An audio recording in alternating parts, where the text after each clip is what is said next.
Desde o início dos tempos, os seres humanos compartilham um mundo com outras espécies. Cada uma delas tem uma percepção única de como é a realidade em termos de cor, velocidade e som. Hoje, graças à tecnologia, podemos entender mais ou menos como o nosso mundo soa para os animais. Então, que tal tentarmos viver um pouco com os ouvidos deles? Vamos começar com o melhor amigo do homem, os cães. Sabe-se que os cães vivenciam o tempo de forma bem diferente da nossa. A melhor estimativa é que 1 ano humano equivale a 7 anos caninos. Mas, quando você chama o nome deles, o que exatamente eles ouvem? Os cães vivenciam nosso mundo mais lentamente do que os humanos. Isso funciona tanto para a sua percepção do tempo quanto para o som. Digamos que você esteja chamando o Skipper para dar uma volta. Você está falando em um ritmo normal, como faz todos os dias. Mas para o Skipper, ele está ouvindo você em câmera lenta, como se você estivesse pressionando a velocidade 0,75 no seu aplicativo Spotify. Você provavelmente também já ouviu falar que os cães têm um alcance auditivo maior do que o dos humanos e que podem ouvir sons a uma distância muito grande. E isso é verdade. Um ser humano médio tem uma faixa de audição de 20 Hz a 20 kHz. Ouvimos melhor quando somos jovens e tendemos a ouvir menos quando envelhecemos. Sim, isso é realmente científico. Mas nossos cães podem ouvir até 45 kHz, o que é consideravelmente mais do que nós. Algumas raças de cães são conhecidas por serem bons caçadores e, por esse motivo, precisam de um equipamento auditivo melhor. O problema é que os cães não são tão bons quanto os humanos para distinguir sons. Isso é chamado de seletividade de frequência. A explicação científica para isso é que diferentes partes da cóclea respondem a diferentes frequências. Esta é a aparência de uma orelha humana por dentro, e esta é a aparência da orelha de um cão. A cóclea é esta parte aqui que se parece com a concha de um caracol. Ela é composta de um fluido semelhante à água salgada. No centro mais interno dessa cóclea, há minúsculos pelos que vibram de acordo com a frequência do som que estamos recebendo. Alguns pelos só são ativados por sons agudos, enquanto outros são ativados por sons mais graves. Os cães realmente provam ser os melhores amigos dos humanos, pois também tendem a perder a audição com a idade. Veja bem, a audição humana está em seu auge quando somos jovens. Um estudo da Universidade de New South Wales afirma que uma criança pode ouvir até 24 kHz. Quando somos jovens, podemos ouvir sons extremamente agudos, mas isso tende a diminuir quando envelhecemos. A capacidade auditiva máxima de uma pessoa idosa pode chegar a 8 kHz. Ou seja, essa pessoa provavelmente não consegue ouvir o chilrear dos pássaros ou mesmo o bip do micro-ondas. Tanto em cães quanto em humanos, a perda de audição está relacionada à perda dos minúsculos pelos na cóclea. E quanto aos gatos? Os gatos podem ouvir frequências mais altas do que os cães. Sua audição pode ir um pouco além de 60 kHz. Isso é especialmente importante porque eles caçam pequenos roedores que fazem ruídos quase imperceptíveis aos nossos ouvidos humanos. Mas com o aparelho auditivo de um gato, ele pode detectar um rato escondido em um arbusto a mais de 30 metros de distância.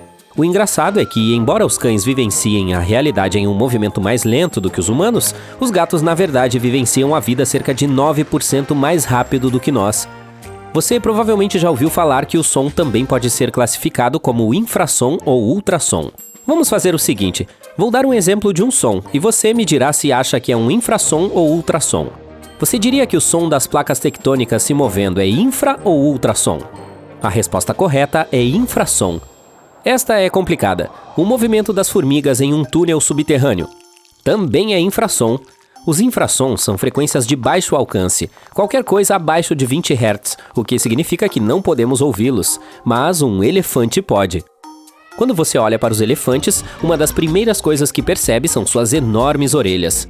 Bem, tudo é gigantesco, mas as orelhas são impressionantes, especialmente em comparação com as nossas. Suas orelhas permitem que eles captem ondas sonoras que são muito mais longas do que as que captamos. Isso significa que eles conseguem captar o movimento das nuvens e podem ouvir fisicamente quando as nuvens de chuva estão se formando. Isso é útil para eles, pois saberão quando é hora de ir até os reservatórios de água, por exemplo.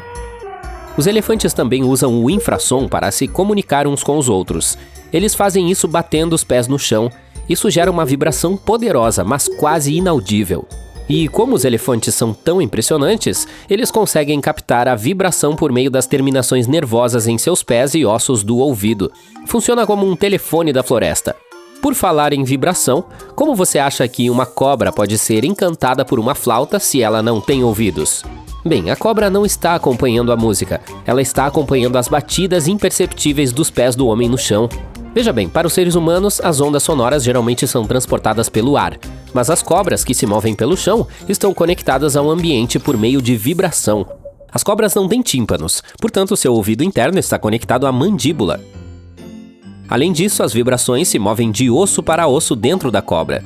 Isso é chamado de osteofonia, o que significa literalmente que as cobras ouvem com seus ossos. Se isso funcionasse com os seres humanos, as ondas sonoras poderiam literalmente causar arrepios na espinha de alguém, não? Os humanos ouvem pelo ar, os elefantes e as cobras podem ouvir através do solo. Como a audição funciona para os animais aquáticos?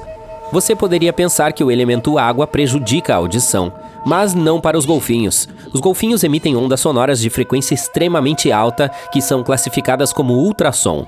Eles emitem sons de estalos para examinar a água em busca de alimentos e outros animais. Qualquer que seja a maneira como o som retorna para eles, isso os ajudará a identificar o que está na água à sua frente e ao seu redor. Para simplificar, os golfinhos enxergam com os ouvidos. Essa habilidade é chamada de ecolocalização e é uma forma de navegação por meio do som. Bem, você já ouviu falar de sonares, certo?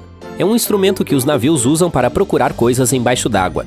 Um sonar emite pulsos de som muito rápidos que ricocheteiam no fundo do mar e voltam.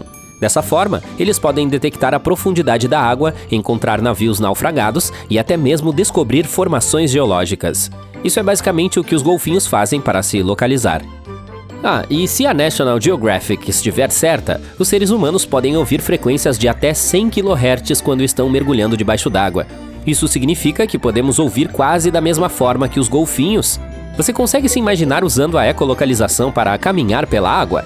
Os cientistas não sabem exatamente por que isso acontece, mas tem duas suposições. Pode ter algo a ver com o fato de o som viajar de forma diferente pela água. Também pode ter a ver com a maneira como nossos ouvidos recebem o som embaixo d'água e como nosso cérebro o interpreta.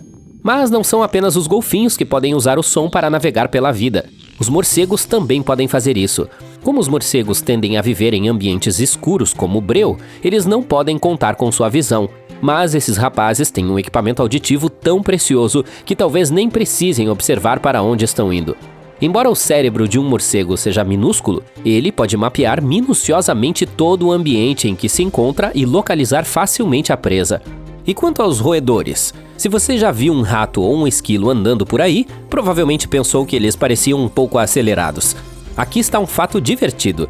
Em comparação com os seres humanos, um esquilo vivencia a realidade na metade da velocidade que nós. Portanto, o que parece super rápido e desajeitado para nós é aparentemente muito calmo do ponto de vista do roedor.